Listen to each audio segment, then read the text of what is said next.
આકાશવાણી સમાચાર સંસ્કૃતિ ભૂંડિયા વાંચે છે. સૌપ્રથમ મુખ્ય સમાચાર.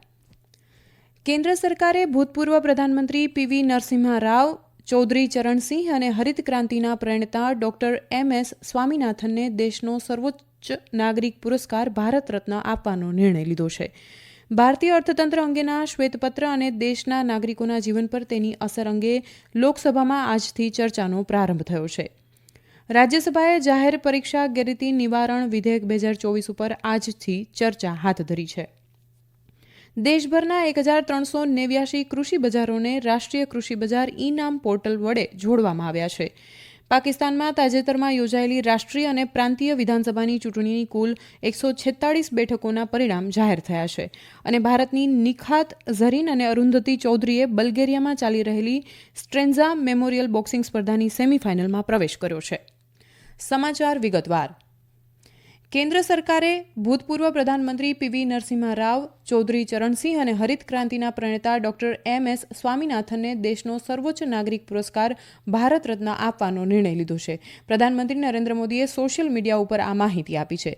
તેમણે શ્રી નરસિમ્હા રાવને શ્રેષ્ઠ રાજદ્વારી અને વિદ્વાન ગણાવીને જણાવ્યું કે શ્રી રાવે વિવિધ પદો ઉપર નોંધપાત્ર કામગીરી વડે દેશની સેવા કરી છે. શ્રી રાવના નેતૃત્વમાં દેશનો ઝડપી આર્થિક વિકાસ થાય તેનો મજબૂત પાયો નખાયો છે. એવી જ રીતે શ્રી ચૌધરી ચરણસિંહે ખેડૂતોના અધિકારો અને કલ્યાણ માટે પોતાનું જીવન સમર્પિત કર્યું હતું. Doctor M S. સ્વામીનાથનની હરિત ક્રાંતિ માટેની અસાધારણ કામગીરીને બિરદાવતા શ્રી મોદીએ કહ્યું કે પડકારજનક સમયમાં કૃષિ ક્ષેત્રે વિકાસ સાધીને દેશને આત્મનિર્ભર બનાવવામાં તેમનું યોગદાન હંમેશા યાદ રહેશે. તેમણે કૃષિ ક્ષેત્રની પ્રગતિ સાથે દેશની અન્ન સલામતી અને સમૃદ્ધિ સુનિશ્ચિત કરી હતી. વિવિધ રાજકીય પક્ષોના આગેવાનોએ ભૂતપૂર્વ પ્રધાનમંત્રી પીવી નરસિમ્હા રાવ, ચૌધરી ચરણસિંહ અને હરિત ક્રાંતિના પ્રણેતા ડોક્ટર એમ.એસ. સ્વામીનાથનને દેશનો સર્વોચ્ચ નાગરિક પુરસ્કાર ભારત રત્ન આપવાના કેન્દ્ર સરકારના નિર્ણયને આવકાર્યો છે. કેન્દ્રીય ગૃહમંત્રી અમિત શાહ, સંરક્ષણ મંત્રી રાજનાથસિંહ, ભાજપના વડા જેપી નડ્ડા તેમજ કોંગ્રેસના વરિષ્ઠ નેતા સોનિયા ગાંધી, આરએલડીના વડા જયંતસિંહ, જેડીયુ પક્ષના અગ્રણી કે.સી. ત્યાગીએ કેન્દ્ર સરકારના નિર્ણયને ત્રણેય મહાનુભાવોને અપાયેલું સાર્થ સન્માન ગણાવીને આવકાર્યો છે. ભારતીય અર્થતંત્ર અંગેના શ્વેતપત્ર અને દેશના નાગરિકોના જીવન પર તેની અસર અંગે લોકસભામાં આજથી ચર્ચાનો પ્રારંભ થયો છે. નાણામંત્રી નિર્મળા સીતારમણે ગઈકાલે ગૃહમાં રજૂ થયેલા શ્વેતપત્ર ઉપર ચર્ચા કરવાની દરખાસ્ત ગૃહમાં રજૂ કરી હતી. સુશ્રી સીતારમણે આ દરખાસ્ત રજૂ કરતા જણાવ્યું કે તદ્દન નબળું પડી ગયેલું દેશનું અર્થતંત્ર પ્રગતિના પંથે લઈ જઈને વિશ્વમાં ટોચના 5 અર્થતંત્રમાં મૂક્યા બાદ સરકારે 10 વર્ષ પછી અર્થતંત્ર અંગે શ્વેતપત્ર ગૃહમાં રજૂ કર્યું છે.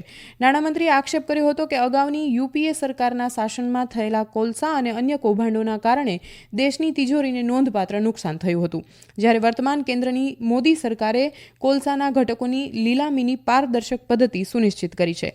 કોંગ્રેસના સાંસદ મનીષ તિવારીએ શ્વેતપત્રને રાજકીય ઇરાદાવાળો ગણાવીને તેની ટીકા કરી હતી. શ્રી તિવારીએ યુપીએ સરકારની મનરેગા અને આધાર સહિતની વિવિધ સિદ્ધિઓની માહિતી આપી હતી. તેમણે જીએસટી અને ચલણ રદ કરવાના નિર્ણયથી લઘુ અને મધ્યમ ઉદ્યોગો ઉપર ગંભીર અસર થઈ છે એમ જણાવીને આ નીતિની ટીકા કરી હતી. રાષ્ટ્રપતિ દ્રૌપદી મુર્મુએ જણાવ્યું છે કે પાક વીમા યોજના, સિંચાઈની નીતિ તેમજ લઘુત્તમ ટેકાના ભાવ જેવી સરકારની નીતિઓ ખેડૂતોને અધિકાર સંપન્ન બનાવવા માટેની છે. તેઓ આજે દિલ્હીમાં ભારતીય કૃષિ સંશોધન પરિષદના પદવીદાન સમારોહમાં બોલી રહ્યા હતા. તેમણે કહ્યું કે કૃષિ ક્ષેત્ર દેશના વિકાસમાં મહત્વની ભૂમિકા ભજવે છે. તેમણે કૃષિ ઉપજોને વાજબી ભાવ મેળવી આપીને ખેડૂતોને આવક વધારવા વધુ સઘન કાર્યવાહી કરવાનો અનુરોધ કર્યો હતો. આ પ્રસંગે કૃષિમંત્રી અર્જુન મુંડાએ ભારતીય કૃષિ સંશોધન પરિષદના વૈજ્ઞાનિકો દ્વારા વિકસાવેલી વિવિધ પાકોની સુધારિત 30 જાતિ અને કેટલાક પ્રકાશનોનું વિમોચન કર્યું હતું. રાષ્ટ્રપતિ દ્રૌપદી મુર્મુ નવી દિલ્હીમાં મેજર ધ્યાનચંદ રાષ્ટ્રીય સ્ટેડિયમ ખાતે દર વર્ષે યોજાતા રાષ્ટ્રીય આદિજાતિ મહોત્સવ આદિ મહોત્સવ 2024નો આવતીકાલે પ્રારંભ કરાવશે. આ મહોત્સવ 18મી ફેબ્રુઆરી સુધી ચાલશે. કેન્દ્રીય આદિજાતિ બાબતોના મંત્રાલય દ્વારા યોજાતા આ આદિ મહોત્સવનો હેતુ દેશભરના વિવિધ આદિજાતિ સમુદાયોના સમૃદ્ધ સાંસ્કૃતિક વારસાનો પરિચય આપવાનો છે. દિલ્હીમાં યોજાનાર મહોત્સવમાં રજૂ થનાર 300 સ્ટોલ ઉપર આદિજાતિ સમુદાયની વાનગીઓ, હસ્તકલાની ચીજવસ્તુઓ અને કુદરતી ઉત્પાદનો રજૂ કરાશે. રાજ્યસભાએ જાહેર પરીક્ષા ગેરરીતિ નિવારણ વિધેયક 2024 ઉપર આજથી ચર્ચા હાથ ધરી છે. કર્મચારી બાબતોના રાજ્યમંત્રી ડોક્ટર જીતેન્દ્રસિંહે આ વિધેયકને ગૃહમાં રજૂ કર્યું હતું. યુપીએસસી, સ્ટાફ સિલેક્શન, રેલવે ભરતી બોર્ડ, રાષ્ટ્રીય પરીક્ષા સંસ્થા જેવી સંસ્થાઓ દ્વારા લેવાતી જાહેર પરીક્ષાઓમાં સંભવિત ગેરરીતિઓને રોકવાના હેતુથી આ વિધેયક રજૂ કરાયું છે. પરીક્ષાઓમાં પેપર લીકની ઘટના, પરીક્ષાર્થીઓને કોઈપણ પ્રકારની મદદ કરવી, કોમ્પ્યુટર નેટવર્ક સાથે ચેડા કરવા જેવી ગેરરીતિઓ રોકવાની બાબત વિધેયકમાં આવરી લેવાઈ છે.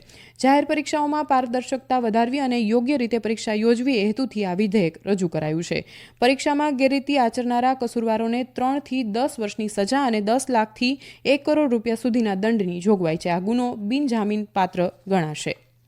આ સમાચાર આપ આકાશવાણી પરથી સાંભળી રહ્યા છો. રાજ્યસભાએ જમ્મુ અને કાશ્મીર સ્થાનિક સ્વરાજ સંસ્થા સુધારા વિધેયક, જમ્મુ અને કાશ્મીર અનુસૂચિત જાતિ અને અનુસૂચિત જનજાતિ આદેશ સુધારા વિધેયક પર ચર્ચા શરૂ કરી છે.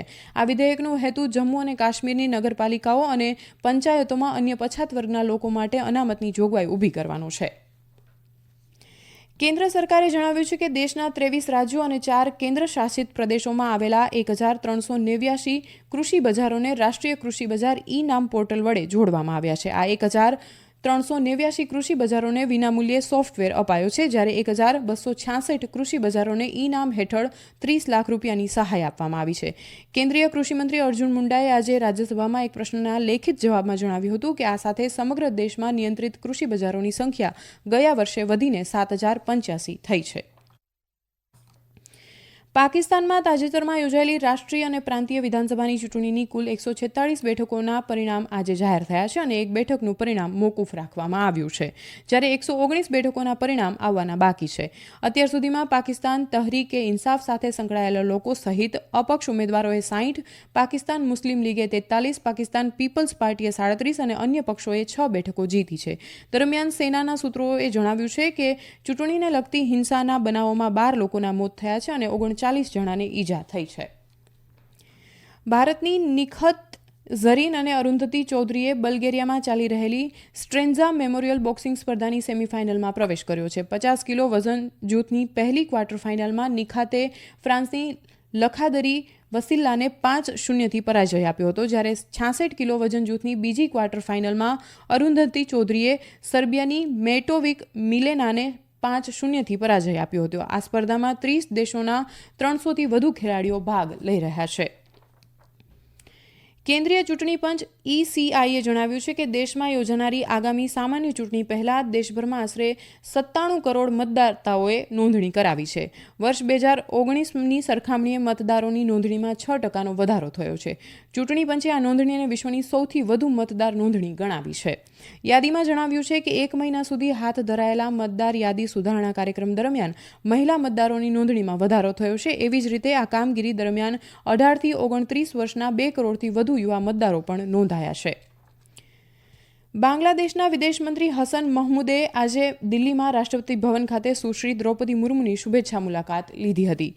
રાષ્ટ્રપતિ મુર્મુએ બાંગ્લાદેશના પ્રધાનમંત્રી શેખ હસીનાને સતત ચોથા કાર્યકાળ માટે સત્તા જાળવી રાખી તે માટે તેમણે અભિનંદન આપ્યા હતા. તેમણે વિશ્વાસ વ્યક્ત કર્યો કે સુશ્રી શેખ હસીનાના નેતૃત્વમાં બાંગ્લાદેશ વધુ પ્રગતિ કરશે. રાષ્ટ્રીય માનવાધિકાર પંચ NHRCએ મધ્યપ્રદેશના હારદા જિલ્લામાં ફટાકડાની ફેક્ટરીમાં થયેલા શ્રેણીબંધ વિસ્ફોટોમાં ઘણા લોકોના મોત નીપજ્યા એ બનાવના સંદર્ભમાં મધ્યપ્રદેશ સરકારની નોટિસ પાઠવી છે.